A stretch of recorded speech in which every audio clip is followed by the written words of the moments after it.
బానే ఉంది సూపర్. బాబులకు బాబు Chandrababu very good. ఆయన ఇంకా డిప్యూటీ సీఎం అండ్ అప్పుడు కూర్చుంటే మంచిది, రాజకీయాలు అనుకుంటే మంచిది, ఇంకా సినిమాలు బంద్ చేసుకుంటే మంచిది. ఇంకా అది అది ఆయనకు టైం దొరకదు, సినిమా మంచిగా ఉండదు. మస్తు మాట్లాడతారు ఉట్టిగా. పవన్ కళ్యాణ్ కల్టీ చూపిస్తాం, కళ్యాణ్ బాబుని కల్టీ చూపిస్తాం. ఫస్ట్ హాఫ్ క్రిష్ జాగర్లమూడి తీసినట్టుంది సినిమా. సెకండ్ హాఫ్ మొత్తం మన పవన్ కళ్యాణ్ అనేది తీసినట్టుంది. ఫస్ట్ హాఫ్ సూపర్ ఉంది సినిమా మాత్రం. సెకండ్ హాఫ్ కొద్దిగా డల్ అయింది, కానీ చూసుకుందాం సెకండ్ పార్ట్ 2లో చూసుకుందాం. సినిమా బాగున్నట్టుంది, యాక్టింగ్ పరంగా బాగుంది సినిమా. వన్ మ్యాన్ షో అని చెప్పొచ్చు. హిట్ ఉంది, చాలా బాగుంది సినిమా. సూపర్ ఉంది, యాక్టింగ్ మాత్రం ఎలాంటిది తీసుకోలేదు.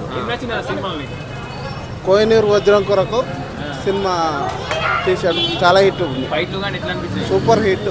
ఫైట్లు మాత్రం సూపర్ ఉంది, హీరోయిన్ యాక్టింగ్ కూడా చాలా బాగుంది సినిమా మాత్రం. ఈ వీడియో మీకు నచ్చినట్లయితే లైక్ చేయండి, అలాగే ఇలాంటి మరెన్నో టాలీవుడ్ అప్డేట్స్ కోసం మా ఛానల్ ని సబ్స్క్రైబ్ చేసుకోండి.